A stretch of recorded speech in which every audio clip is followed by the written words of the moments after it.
Hoy se ha dado a conocer una noticia muy triste, muy lamentable, que tiene que ver con el fallecimiento de 10 migrantes en el área de Gunayala, particularmente en la comunidad de Carreto.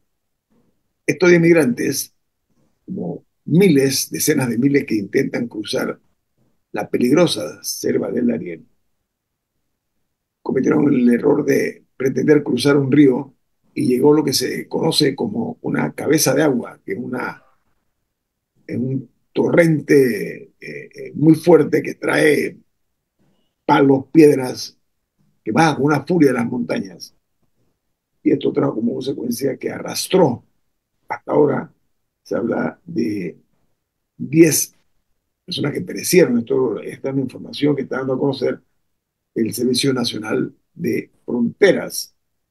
Decía Camila fuera de cámara que hay que tener cuidado porque este es un mes lluvioso, sí, pero no es eso nada más. También estamos nosotros siendo testigos, los que nos enteramos de las noticias internacionales, y aquí nosotros se las vamos a conocer a ustedes, que en la región de Centroamérica y Sudamérica, lamentablemente, las lluvias cada vez son más fuertes, más severas, y están causando daños en toda la región. Y en Panamá tenemos que mirarnos en ese espejo, porque esto que ha ocurrido, estos 10 migrantes, en realidad es una tragedia.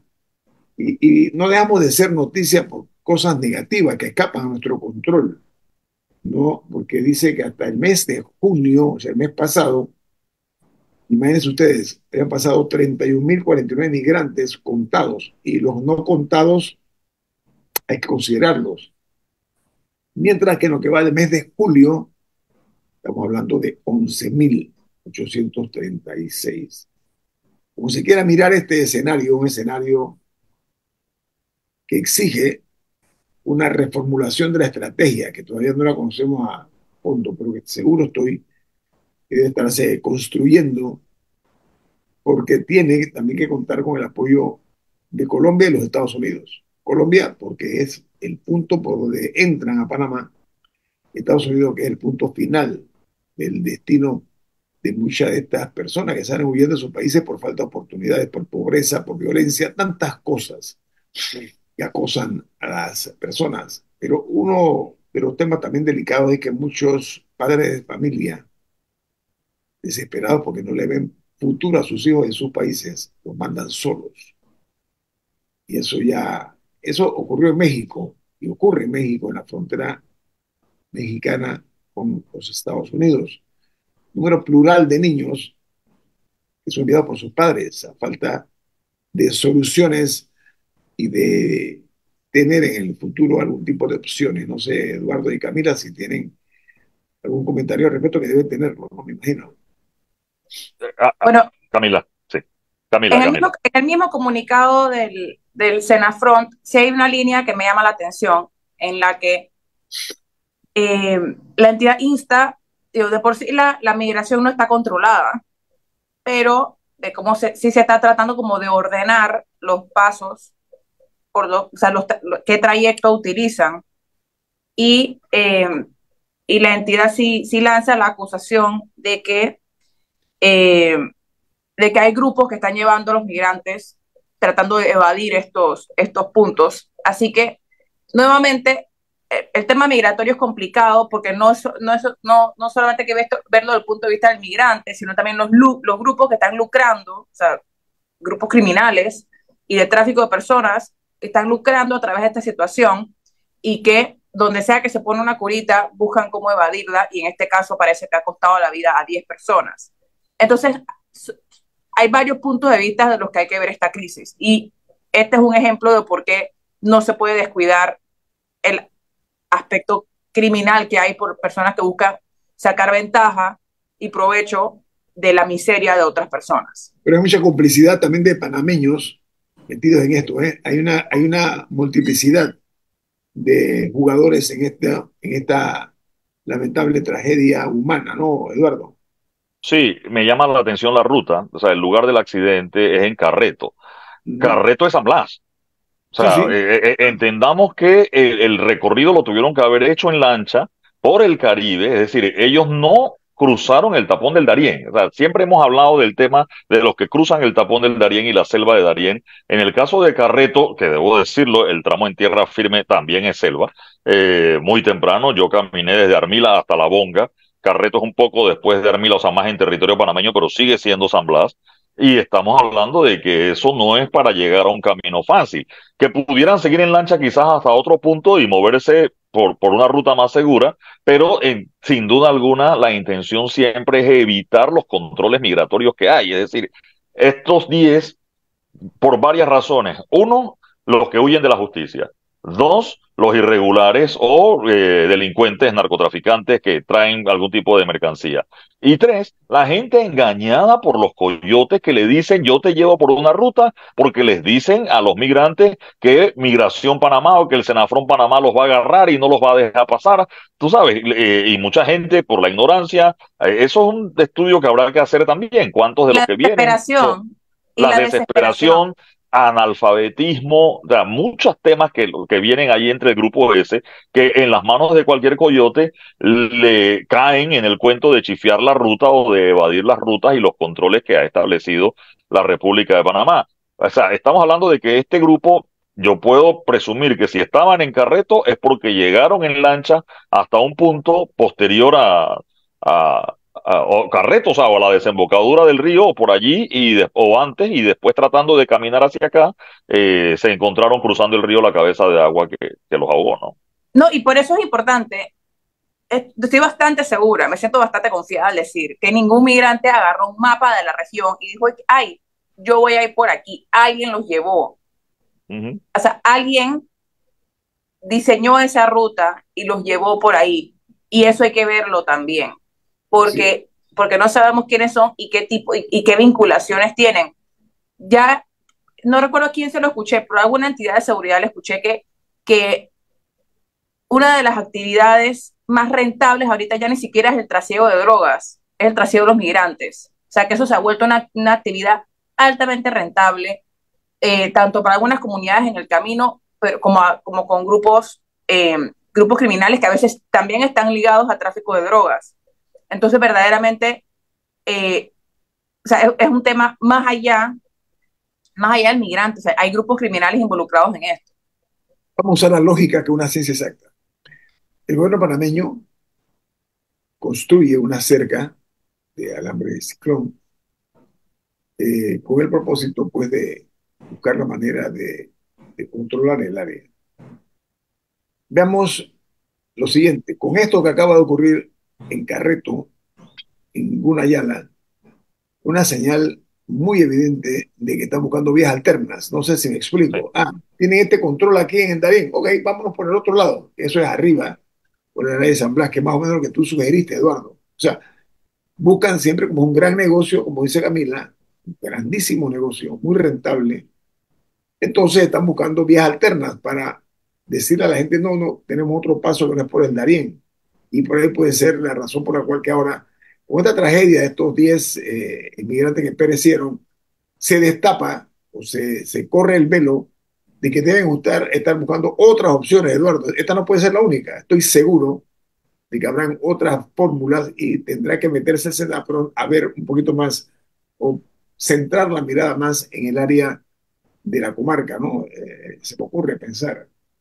Sí, No sé. yo conversé antes, es decir, en la administración pasada, en el gobierno pasado, ya a finales, con la directora de migración en ese momento, Samira Gozaine, y ella Mm, comentaba que hay una ruta por el Caribe que ella mencionaba mucho los chinos, y que es una ruta más cara. Es decir, de lo que le cobran a los migrantes, esa ruta es más cara, es una ruta más segura por agua, buena parte no es atravesar la selva. Y se lo preguntaba porque ahí me llamaba la atención. Yo fui a Puerto Valdía hace como 6 años, recuerdo, y se llenaba eso, en ese momento eran muchos cubanos, pero llegaban era a Puerto Valdía y no era la ruta por Darién, salían de Sapsurro en Colombia, llegaban a Puerto Valdía y después de Puerto Valdía era donde, imagínense, en Puerto Valdía, que es un pueblo pequeño en la costa, se le aparecía un montón de gente y el pueblo casi que colapsaba con la cantidad de gente que llegaba. dejaron de usar la ruta de Puerto Valdía para atravesar el tapón del Darién, pero por esta ruta del Caribe, que era más cara, era la ruta que usaban los chinos. Eh, Habrá que esperar ahora el reporte de Senafrón, que nos va a decir de estos 10 cuerpos de las personas que lamentablemente fallecieron, qué rastreo, tracking, tengan ellos de por dónde venían o cuál era la ruta que estaban usando y qué es lo que buscaban, porque entiendo también que era una ruta más cara. Y después del tramo en tierra firme, ¿cuál es la ruta? Es decir, vienes por el Caribe, ¿por qué no irte en barco hasta Colón, pues? O sea, ya llegas en la lancha, ya estás en San Blas, hay un montón de movimiento regular entre San Blas con los turistas. ¿Por qué cambiar? ¿Ves? O sea, eso es lo que habrá que esperar el reporte de Senafrón que nos hagan de lo que ha pasado en esta situación. Porque sí, es una ruta buscando evadir los controles que ha puesto Senafrón, como bien dice el comunicado, en Laja Blanca está el campamento donde te reciben y donde te apuntan. Esta tragedia se suma al rosario de eventos tristes y lamentables que desconocemos mucho, ¿ah? Porque hay digamos, mar de fondo en estas cosas. No, es que nadie está viendo los 31.000 migrantes, esos que mencionaba que pasaron. En general, la población no los ve porque pasan a través del mecanismo que está diseñado y los buses que van de Darién a Chiriquí, etcétera. Entonces, o sea, creo que está un poco invisible el problema a la población en general. Pues pero hay gente arriesgando sus vidas todos los días por territorio panameño. mire, eso le dije de que el gobierno panameño ha colocado kilómetros de cerca, lleva a pensar, como se dice coloquialmente, que estos eh, maleantes, delincuentes que están dedicados al tráfico de seres humanos, no son mancos. Ese es un término que usamos nosotros, ¿no? Y ellos van a encontrar seguro fórmulas ya para seguir con su negocio. Esto no es tan fácil. Eso es, yo diría que es un cáncer que puede hacer metástasis. Ese es el problema que yo veo en esto de la selva darienita. Y ahora que se abre, producto de una tragedia, se conoce ahora que están también entrando una comarca, una Yala. Ojalá que ya se mantenga una reunión. Se va a tratar la estrategia esta de mirar un poco más hacia arriba, ¿no? Hacia la comarca Gunayala. Vamos a cumplir con un corte comercial. Esto es En Perspectiva, un programa para la gente inteligente como usted. En el Consejo de Gabinete del día de ayer se dio a conocer el enojo del presidente de la República, enojo que vivimos todo el resto de los panameños todos los días, a toda hora, que es la falta de continuidad y eficiencia en el servicio que nos brinda las empresas eléctricas. Fue muy claro, él mandó un mensaje que estoy seguro que debe ser en este momento objeto de reuniones en la directiva, no únicamente de la empresa Naturgy, que habló el presidente, pero creo que debe llamar la atención porque el servicio debe ser continuo. Pero ahora que ha dicho el presidente, eso significa, él después, antes había hablado de una situación que se presentó en su residencia, donde incluso tuvo que poner una planta eléctrica que él mismo pagó. Entonces, esto es parte de lo ocurrido ayer en el Consejo de Gabinete, pero la otra... Y creo que en la Asamblea también se fue la luz, me parece. No, yo creo que allí hay un tema, no sé, no quiero ser tan folclórico, pero yo creo que Naturgy y el presidente están salados, ¿no? Porque el presidente en su casa en el Golf se va la luz y tiene un problema y ya tiene una planta eléctrica porque parece que el asunto es recurrente. Se va el fin de semana para el Valle de Antón, parece que tiene propiedad en el Valle y se da la situación donde también en el Valle de Antón estuvo sin luz. Y resulta que en Palacio, en plena reunión del Consejo de Gabinete, se va la luz, en el palacio hay plantas, sin embargo parece que el bajón de electricidad alteró, dañó el aire acondicionado y tuvieron que salir del salón del gabinete a reunirse en otro lugar porque se dañó el aire acondicionado producto del tema de la electricidad. Entonces sí, me imagino que los supervisores de Naturgy en las áreas donde está el presidente tienen problemas con su jefe seguramente porque el presidente les está haciendo notar todas las fallas que han tenido y qué mala suerte que donde está el presidente falla, ¿no? Me decía Rolando Rodríguez, que vive en Penonomé, que allí la luz se va por horas, por no Sí. hablar de otras, en Chiriquí hay otra crisis, en fin. La Eh, situación en la provincia de Los Santos, debo decir, en Las Tablas es espantoso, en Tonosí ni se diga. Y sé que en Pedací hicieron unas mejoras, el tema de los turistas, llevaron otra línea que hace que el sistema sea redundante.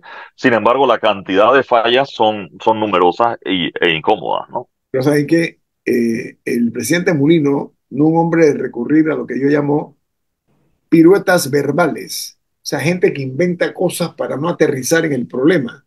Fue directo, fue contundente, y yo creo que eso debe llamar la atención para de una vez y por todas ese resentimiento que hay.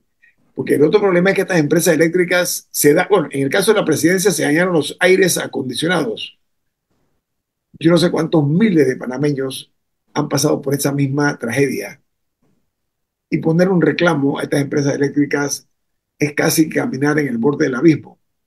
Entonces, yo pienso que este es un llamado de atención que estoy seguro que la ciudadanía está acuerpando, porque ya hay que buscar una manera de que estas empresas inviertan más, primero en mantenimiento, Eduardo y Camila. Es un problema de mantenimiento. Mira, la luz se va en muchas áreas porque no hay podas, no se podan los árboles, y los árboles cuando tocan la línea eléctrica, pues el fluido eléctrico también se interrumpe. No Si estamos, tan solo hubiera una metodología para pasar los cables por debajo de la tierra y que no sí, fueran vulnerables soterrados, a los soterrados, árboles. Sí. soterrados. Si tan solo existiera esa tecnología, una manera de hacer eso. Pero sabes que yo creo que las empresas eléctricas deben tomar una decisión de alta envergadura con esto que ha ocurrido. Y el Mucho, Estado, a ver, el Estado tiene tres responsabilidades en esto. Primero, el Estado es socio de estas sí, compañías de electricidad y no cualquier socio, es un socio con el 49%.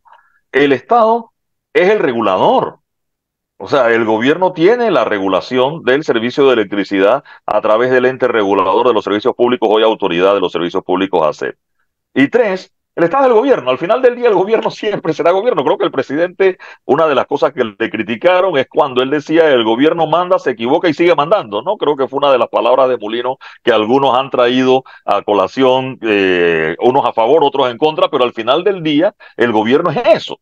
Entonces, yo debo decir también, sin que esto sea una defensa de las empresas eléctricas, que cuando se están discutiendo los presupuestos, el representante del Estado en esas juntas directivas, cuando se plantea el presupuesto para reinversión en estructuras, el Estado tiene proyectado recibir una cantidad de dividendos y dice, no me toque los dividendos, así haya que reinvertir menos y esto desmejore la calidad del servicio. También tengo que decirlo, el Estado está más pendiente de lo que va a recibir como dividendos que reinvertir cuando a veces es necesario para que no ocurran estas situaciones que se están dando. Entonces el Estado tiene tres responsabilidades, como socio, socio, como Estado y como regulador.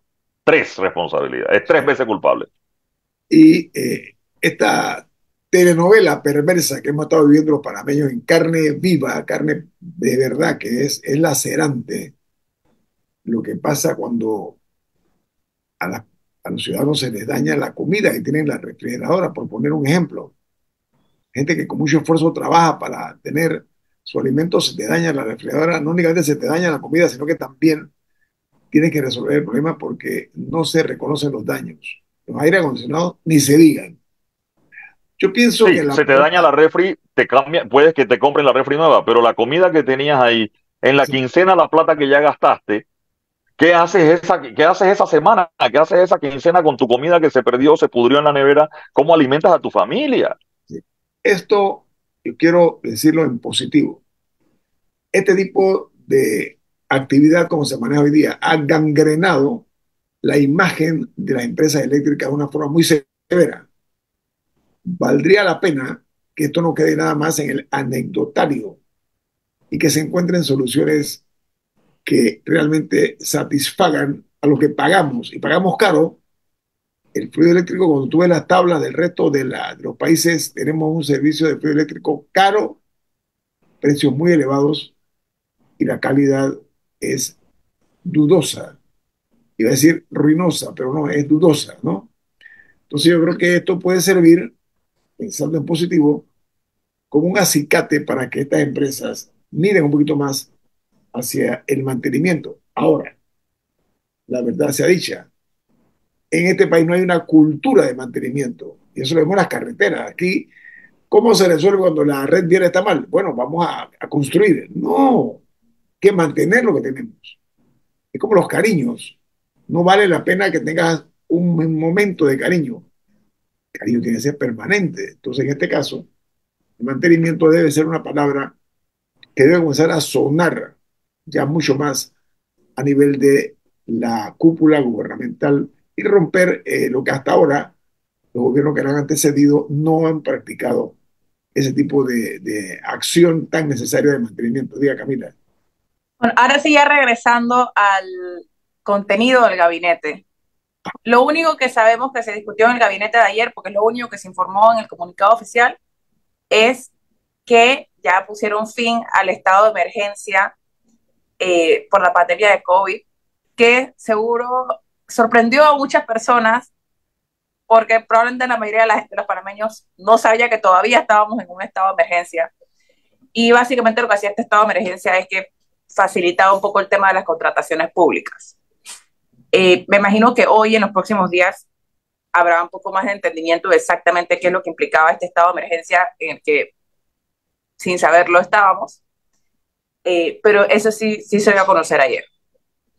Sí, esto que dices, yo también me sorprendí, la verdad que a mí se me había ido de mi No sé por pensamiento. qué yo siento que ya habían levantado, pues, o sea, cuando estaba tratando de hacer memoria, creo que es que levantaron el estado de emergencia parcialmente. Parcialmente, sí. Hay para algunos temas y lo de las contrataciones y otra serie de Ahí, cosas es lo que estaba allí.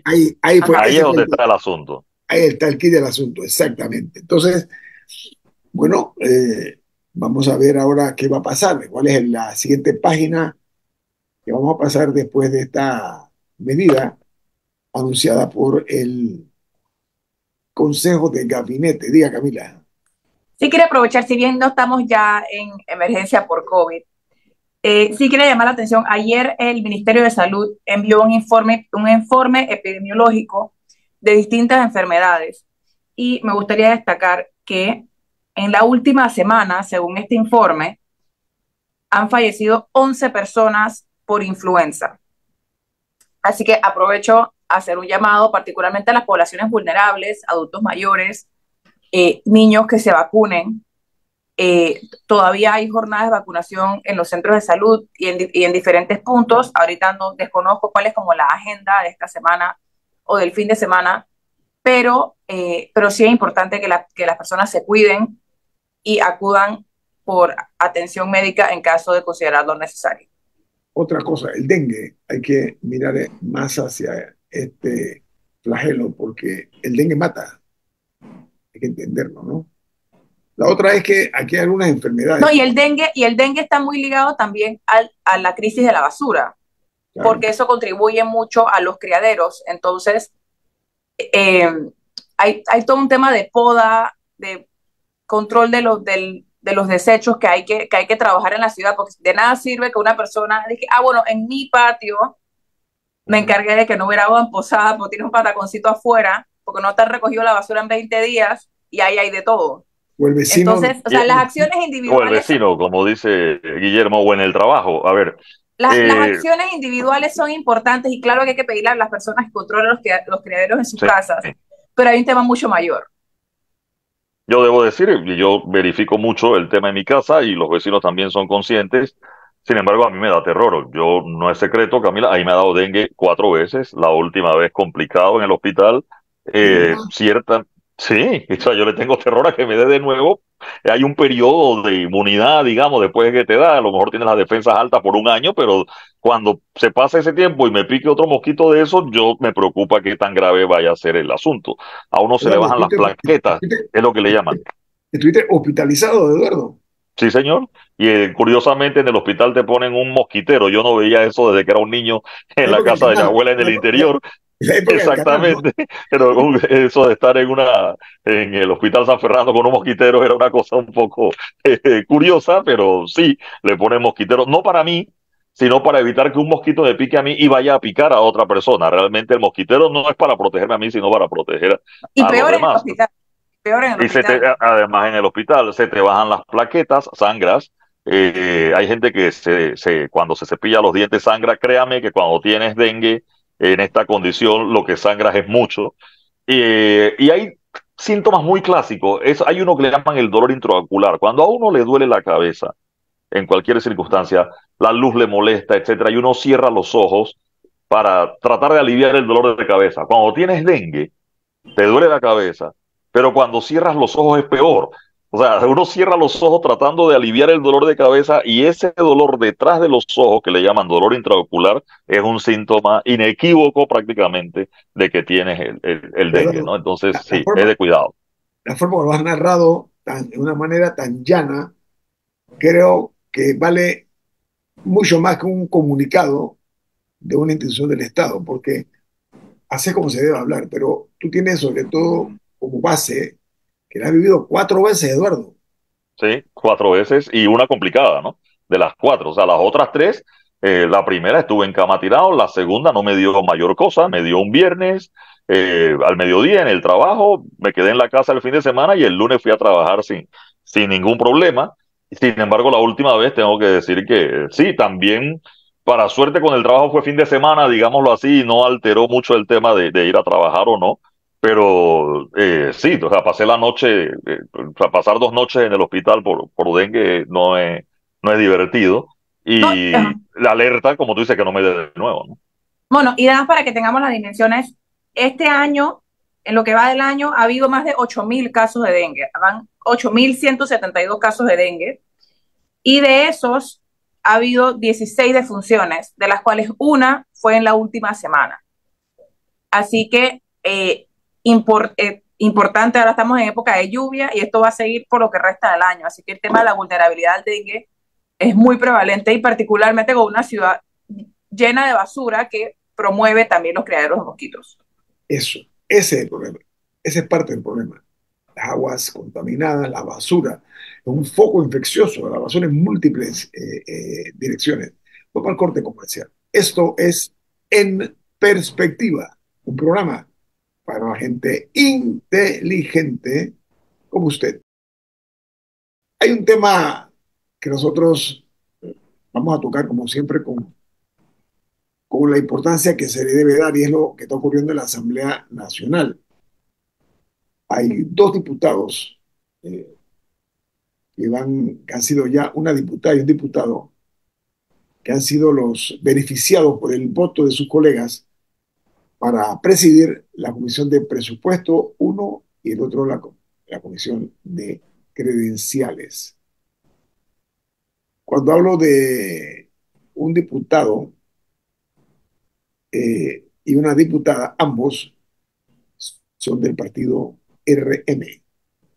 Esto significa, y hay que ponerlo de esa manera, que por más que se intentó hacerse eco del mensaje que mandó la ciudadanía, y hay que entenderlo y hay que aceptarlo, de un cambio, no estoy muy seguro de que esos cambios se den, a menos que se tome conciencia de la situación, porque parece que vivieron mucho y han aprendido poco, Eduardo y Camila.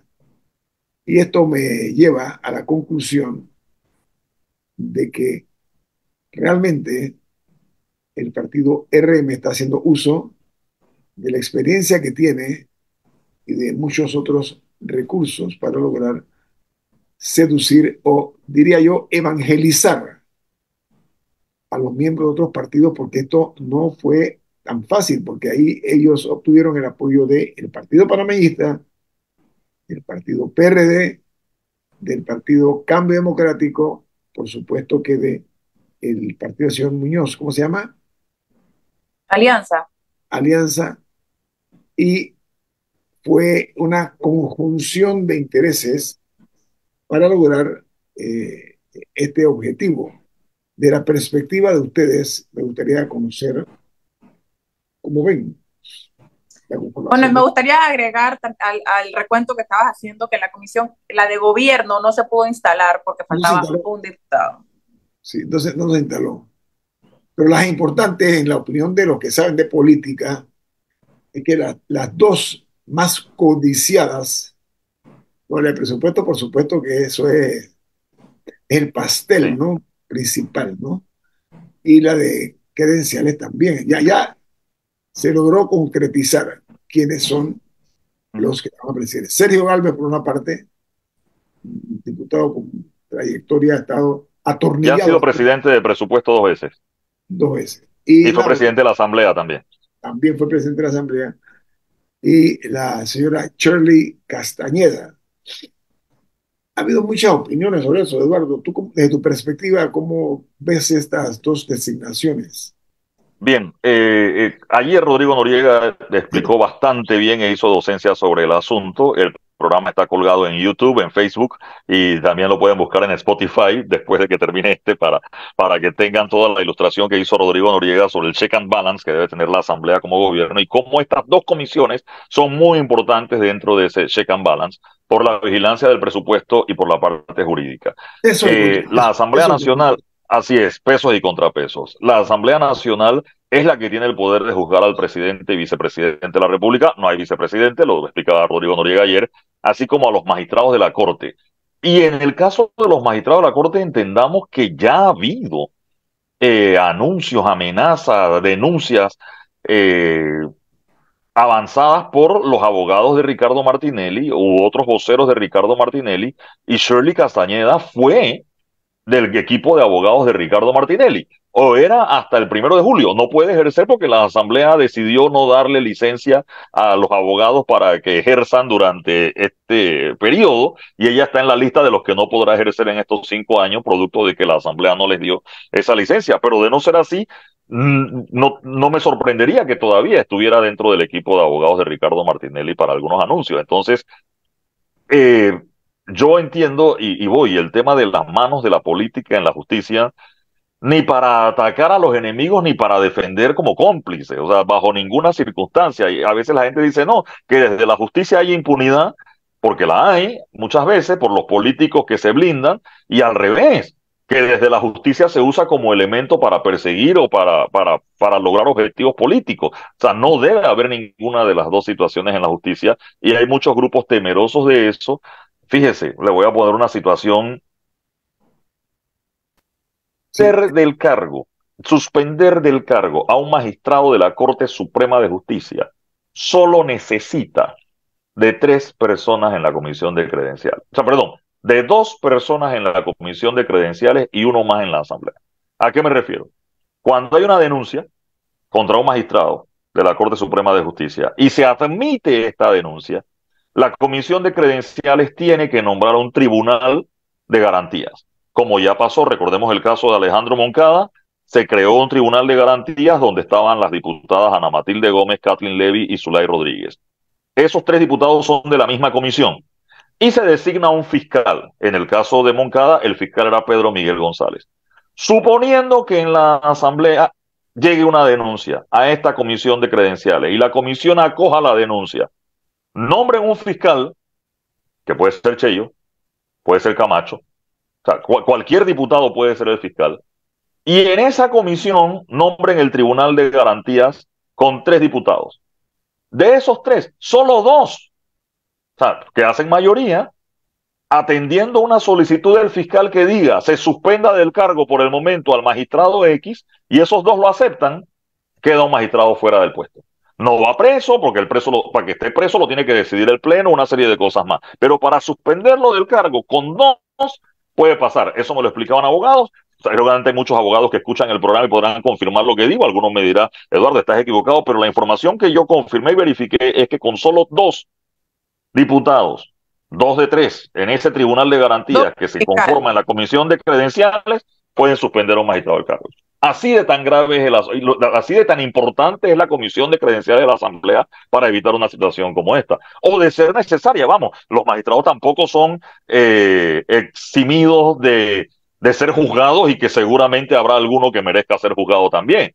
Pero cuando esto se trata de una persecución solo por sacar al magistrado, que es el que tiene una decisión de un caso como los que tiene varias personalidades ligadas a RM, entonces todas las alertas se prenden. Esto pone a prueba el sistema, primero.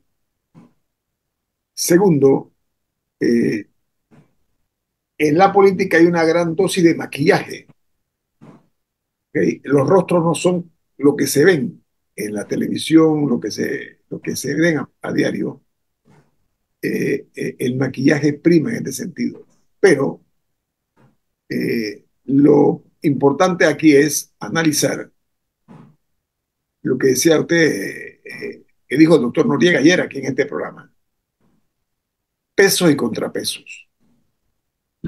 Órgano legislativo, órgano judicial. Allí está el liderazgo. Yo lo veo por allí. En ese canal donde yo veo que las cosas están dirigidas. Por razones muy obvias. Sin embargo, eh, el giro que está tomando todo se va a ir definiendo conforme pasan los días. Y el señor Sergio Gálvez sabe muy bien, como llaman, la hermenéutica legislativa, algunos la llaman, ¿no? Sí, sí, Término muy sofisticado para no pocos, ¿no? Conoce lo que va del negro al blanco con sus grises por la experiencia que tiene de haber estado tantos años en la Asamblea. Algunas personas recuerdan aquella época en que él se dormía en el hemiciclo. ¿Usted se acuerda, Eduardo? ¿No? Se lo están sacando. sí. La forma tan divertida como se expresaba algunas veces. Pero ahora, al frente de esta comisión, creo y espero que con el tiempo ya extenso que tiene la Asamblea, hay un cambio de actitud y se tomen muy en serio las decisiones que allí van a tener que ejecutar. A mí se me ocurre, y esto lo digo, reitero, en positivo, que tiene que haber un cambio de actitud. No podemos seguir como las cosas han marchado, porque reitero, el voto emitido en las recientes elecciones mandó varias señales y tengo la impresión de que aquella esperanza que había de que veríamos cambios, sospecho que va a quedar, si no en la nada, muy poco satisfechas las personas de poder ver, por ejemplo, este grupo de Vamos Sí. lograr algo porque ellos no son mayoría. ¿Me explico, Yo Eduardo? puedo, así es, como ha dicho Camacho, 20 no es No, no, 36, en eso hay que decirlo. Sin realista. embargo, yo tengo que decir, yo voy a decir, voy a hacer 2 comentarios, uno positivo y uno negativo. Cheyo ya fue presidente de la Comisión de Presupuesto. En lo positivo, me lo dijeron funcionarios de los departamentos de presupuesto de los distintos ministerios, Cheyo llega temprano, la comisión se reunía temprano y los temas de presupuesto, traslado de partida se resolvían bastante rápido y temprano con Cheyo en la comisión. Es bueno A saberlo, eso es diferencia de bueno. otras, sí, no, lo tengo que decir porque a diferencia de otras veces, los diputados llegan tarde y los funcionarios están ahí citados desde las 8 de la mañana y no se iban hasta las 10 de la noche en la comisión esperando traslados y haciendo turno prácticamente allí. En lo negativo de eso es que nuestros diputados parece que no tienen fama de levantarse temprano y muchas veces esa tendencia aplaudida de que la comisión comenzara temprano se usaba en sentido contrario, donde convocaban a la comisión a las 8 de la mañana, a esa hora llegaban los 8 votos, los 8 diputados que ya sabían que tenían votos, y los otros 7, por pararse tarde o por no darse cuenta, no llegaban y aprobaban también de una manera express, sin cuestionamiento, porque no estaban los otros 7, cualquier situación que se aprobara en presupuesto. Entonces yo creo que por un lado la comisión trabajaba rápido y temprano, es cierto, pero por otro lado, aquí en vez de madrugonazo por trasnocharse, acá era un madrugonazo porque llegaba muy temprano y nadie cuestionaba. Así que a los diputados que van a estar vigilantes, pendientes de llegar temprano a la Asamblea cuando haya sesión de la Comisión de Presupuestos, ¿no? Qué bueno que lo has dicho, Eduardo, y eso me Sí, clarifica un poco más. Y enhorabuena, ojalá que el diputado Galvez sea recordado porque reivindicó una vez más la actividad en la Comisión de Presupuesto por otro camino distinto al que llevaba hasta la administración anterior. Tenemos que irnos. Viene Lorena Castillo con su programa Altavoz. Ha finalizado En Perspectiva, un análisis para las mentes inteligentes por los 107.3 de Omega Estéreo.